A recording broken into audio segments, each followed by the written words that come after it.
Good morning guys! Samahan niyo naman ako ngayon sa panibagong video natin. So ngayon, gagawa tayo ng cheese bread. Ito yung mga ingredients niya. Vanilla, cooking oil, asin, itlog, instant cheese, bread improver, white sugar, harina, at warm water. Ngayon, pagkakaroon na natin to. Tara, samahan niyo ako doon. Ilagay natin yung warm water. Isunod natin yung yes.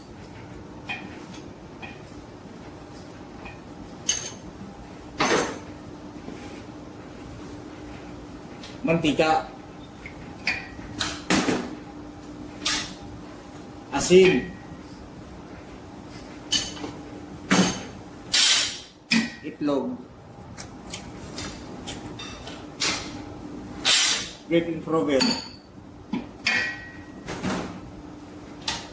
At white sugar. Ngayon, paghalo-haluin na natin ito.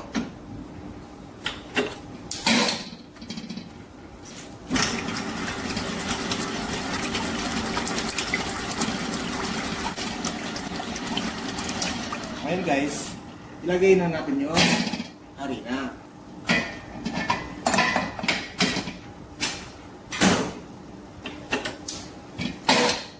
Halo-haloin ulit.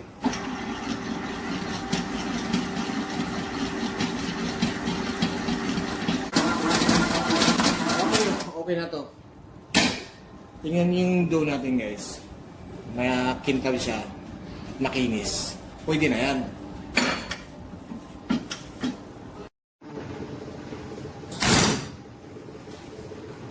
Okay guys, gawa na yung dough natin. So ngayon, ipo-forman natin ng cheese bread. Ito yung dapat natin gawin.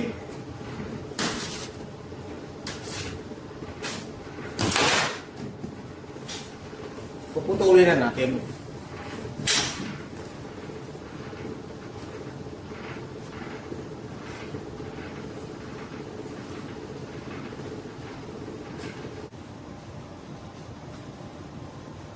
Okay, tapos na tayo. Ngayon, ipo-form na natin tong cheese bread.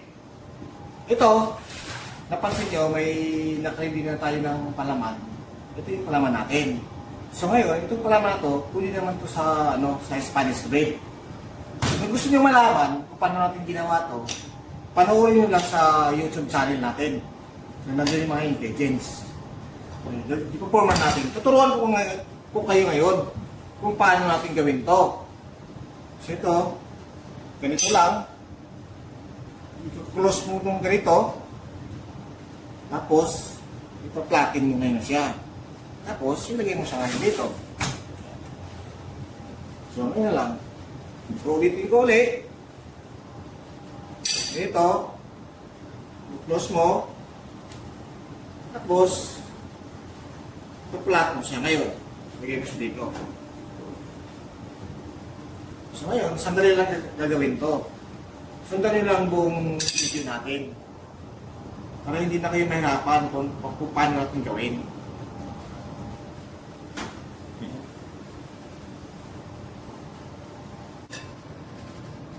Okay guys, malapit na ito yung matapos. So ngayon, ituturo ko sa inyo ulit yung paano natin gawin to. Okay, ganito lang. Ngayon, hindi na lang maigi. I-close mo lang ganito. Tapos ipa-flat na. So, ganito.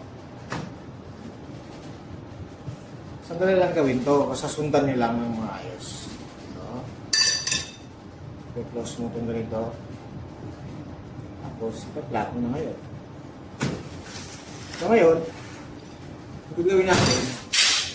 I-slice mo na natin to. Ganito.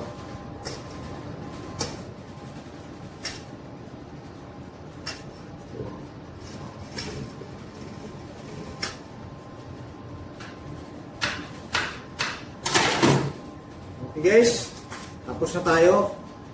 So lagyan muna natin ng igwas. So igwas natin. Sobrang dami naman. Di bali. Okay. natin ng egg wash.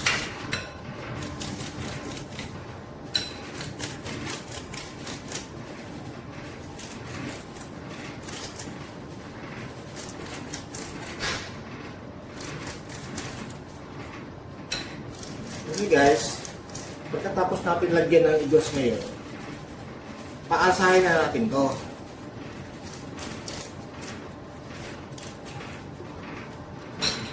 Okay, paasahin na natin to.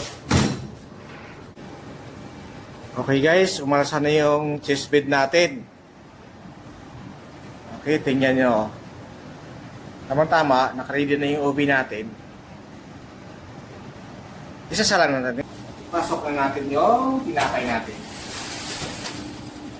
Okay, antayin natin to ng mga 15 minutes. Luto na ito.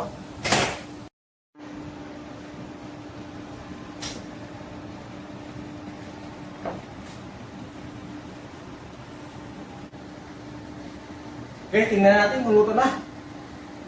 Okay, luto na guys. Pupunin na natin.